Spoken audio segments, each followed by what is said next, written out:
Амфибия. Дълбочината не е за всеки. Логично. Там е тежко за сърцето.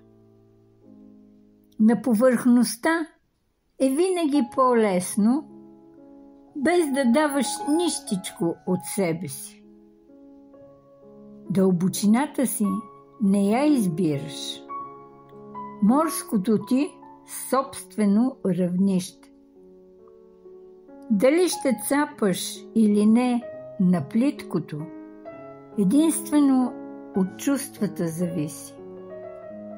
И в никой случай ти не си виновен, понеже отдълбоко се страхуваш.